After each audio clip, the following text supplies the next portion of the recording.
സ്ഥാനാർത്ഥിത്വവുമായി ബന്ധപ്പെട്ട വിഷയങ്ങളിൽ ഞാൻ എന്തിനാണ് രാജിവെച്ചത്?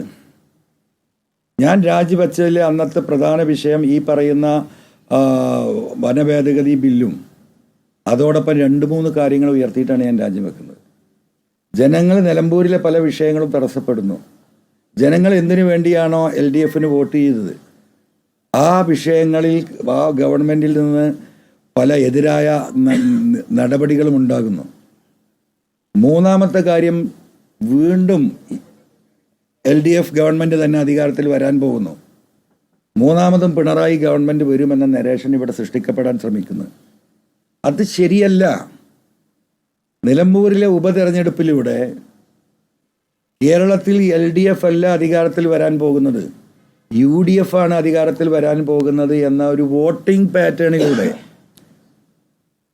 കേരളത്തിലെ ജനങ്ങളെ ബോധ്യപ്പെടുത്താൻ, ഈ പിണറായി ഗവൺമെൻറ്റിൻ്റെ അന്ത്യം കുറിക്കാൻ, അതിനല്ലേ ഞാൻ രാജിവെച്ചത്.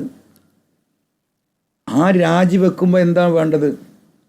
എല്ലാവരും ഒരുമിച്ച് നിന്ന് ഒരു അഭിപ്രായ വ്യത്യാസവും ഇല്ലാതെ ഈ ലക്ഷ്യത്തിലേക്കുള്ള പ്രയാണമാണല്ലോ UDF ലീഡർഷിപ്പ് തീരുമാനമാക്കേണ്ടത്. അത് ചെയ്യുമെന്നല്ലേ സ്വാഭാവികമായിട്ടും നമ്മൾ കണക്കുകൂട്ടിയിട്ടുള്ളത്.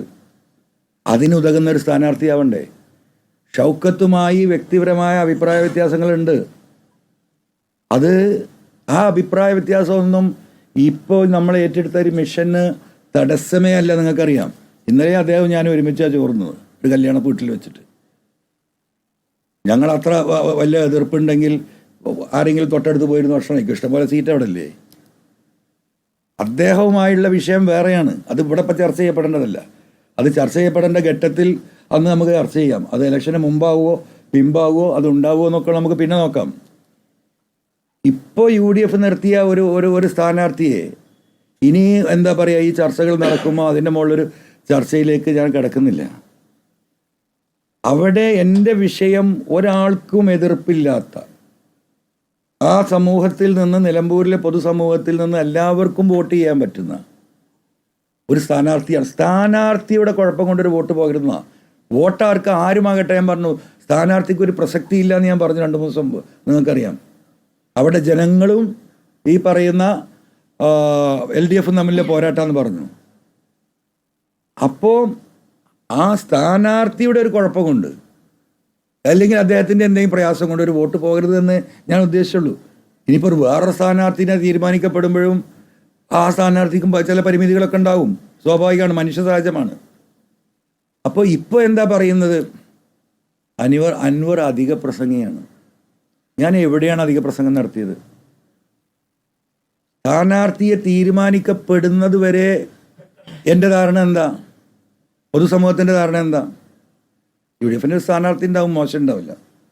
ഞാൻ വീട്ടിലേക്ക് കയറി വരുമ്പോൾ നിങ്ങൾ പുറത്ത് നിൽക്കുന്നുണ്ട്, നിങ്ങൾ ചോദിച്ചു ഷൗക്കത്തിനെ പ്രഖ്യാപിച്ചല്ലോ സ്ഥാനാർത്ഥിയായിട്ട്, എന്താ നിങ്ങളുടെ അഭിപ്രായം?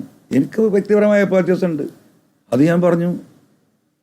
അതെൻ്റെ വ്യക്തിപരമായ അഭിപ്രായ വ്യത്യാസം, അതില്ലാന്ന് എനിക്ക് പറയാൻ കഴിയില്ല. എനിക്ക് വളച്ച് പറയാനും തിരിച്ചു പറയാനും ഒന്നും സാധിക്കില്ല. ഇനിയിപ്പോൾ ഒരു വടിയാണ് അവിടെ UDF നിർത്തിയിട്ടുള്ളത്. ആ UDFൻ്റെ ഭാഗമാണെങ്കിൽ എനിക്കെന്താ പ്രയാസം? ആ UDFൻ്റെ ഭാഗമായി അതിനോടൊപ്പം നിൽക്കാൻ. ഇവിടെ വിഷയം ഈ ഗവൺമെൻറ്റിനെ താഴെ ഇറക്കാനുള്ള ഒരു തെരഞ്ഞെടുപ്പ് റിസൾട്ട്, ഒരു 25,000-30,000 വോട്ടിനോട് ജയിക്കുമെന്ന് ഞാൻ പറഞ്ഞു. അവിടെ തന്നെ ഞാൻ ഇപ്പോഴും നിൽക്കുന്നത്. അതിന് ഉതകുന്ന രീതിയിലെ കാര്യങ്ങൾ നടത്തണം. ഒരു സഹകരണ മുന്നണിയാക്കാമെന്ന് പറഞ്ഞു, അതിന് സമ്മതിച്ചു. സഹകരണ മുന്നണി അറിയാൻ നിങ്ങൾക്കറിയാം. ബസ്സിലെ ആ സ്റ്റെപ്പിൽ കയറിയുന്ന ക്ലീനറെ കൂടെ നിന്ന് പോകണത് മതി, പ്രശ്നമില്ല. നമ്മൾ ചെറിയ പാർട്ടിയല്ലേ, നമ്മൾ വളരെ ചെറിയ പാർട്ടിയാണല്ലോ. അതിനും നമ്മൾ സമ്മതിച്ചു. അതെങ്കിലും ഒന്ന് പൊതുസമൂഹത്തോട് പറയണ്ടേ? ഇന്നലെ അദ്ദേഹം പറഞ്ഞു അൻവർ വ്യക്തമാക്കട്ടെ. ഇത്രയും വ്യക്തമാക്കിയതാണല്ലോ, ഇനി എന്താ ഞാൻ വ്യക്തമാക്കേണ്ടത്?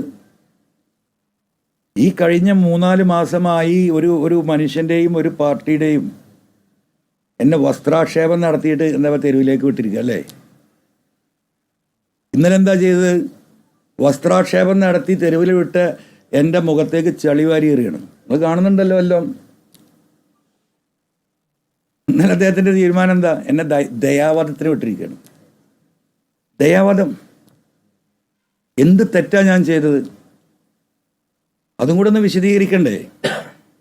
നിങ്ങൾക്കറിയോ, ഈ മലപ്പുറം ജില്ലയിൽ 1,86,000 ചെറുപ്പക്കാരും മിഡിൽ ഏജിലായിട്ടുള്ള ആളുകളും പാസ്പോർട്ട് എടുക്കാനും ഉള്ള പാസ്പോർട്ട് പുതുക്കാനും കഴിയാതിരിക്കുക. എന്താ അറിയോ? ഈ സുജിത്താസും അജിത് കുമാറും ഉണ്ടാക്കി പോയ കേസുകൾ, പെറ്റി കേസുകൾ, ബൈക്കിൽ 3 ആൾ പോയതിന്, ഹെൽമെറ്റ് ഇല്ലാത്തതിന്, വണ്ടി പാർക്ക് ചെയ്തതിന് 1,86,000 അത് ഞാൻ ചൂണ്ടിക്കാണിച്ചതാണോ ഞാൻ ചെയ്ത തെറ്റ്? ഈ മലയോര മേഖലയിലെ ഈ മനുഷ്യന്മാർ അനുഭവിക്കുന്ന പ്രശ്നം, ആ നിയമ ഭേദഗതി ബില്ല് അതിനെതിരെ എതിർത്ത് ജയിലിൽ പോയതാണോ ഞാൻ ചെയ്ത തെറ്റ്? അതുപോലെ വിശദീകരിക്കപ്പെടണം. ഒരു ജില്ലയാകെ ഏറ്റവും വലിയ വർഗീയവാദികളും വിഘടനവാദികളുമായി രാജ്യത്തിൻ്റെ മുന്നിൽ, രാജ്യത്തിൻ്റെ പാർലമെൻറ്റിൽ അവതരിപ്പിക്കാൻ RSSനോടൊപ്പം കൂട്ടുചേർന്ന് നിന്ന അജിത് കുമാർ ആ വിഷയം കേരളത്തിൻ്റെ സമൂഹത്തിൻ്റെ മുമ്പിലേക്ക് പറഞ്ഞതാണോ ഞാൻ വിഷയം? ഇതാണല്ലോ PV അൻവർ അധിക പ്രസംഗിയല്ലേ? ജനങ്ങൾക്ക് വേണ്ടി പറയുമ്പോൾ ഞാൻ അധിക പ്രസംഗിയാണ്. ജനങ്ങൾ ആലോചിക്കട്ടെ, ജനങ്ങളാണ് ഇതിൽ തീരും. ഞാൻ എന്ത് അധിക പ്രസംഗമാണെങ്കിൽ എനിക്ക് ഇനിയും അത് പറയേണ്ടി വരും. ജനങ്ങൾക്ക് വേണ്ടി ആണ് ഞാൻ സംസാരിച്ചത്. ഇപ്പോൾ ഒരു എന്താ പറയുക, നിയമസഭാ സാമാജികനാകാൻ വേണ്ടിയിട്ടുള്ള വെപ്രാളാണല്ലോ നമ്മൾ ഈ കണ്ടുകൊണ്ടിരിക്കണല്ലേ. ഉള്ളത് ഞാൻ എന്താ പറയുക, സമൂഹത്തിൻ്റെ മുമ്പിലേക്ക് വലിച്ചെറിഞ്ഞു പോകുന്നതിനാ. അധികാരമുണ്ടെങ്കിൽ എനിക്ക് അവിടെ നിന്നാൽ മതിയല്ലോ. സുജിത്ത് എന്ന് പറയുന്ന IPS ഓഫീസർ എൻ്റെ കാല് പിടിക്കുന്നത് നിങ്ങൾ കേട്ടതാണല്ലോ.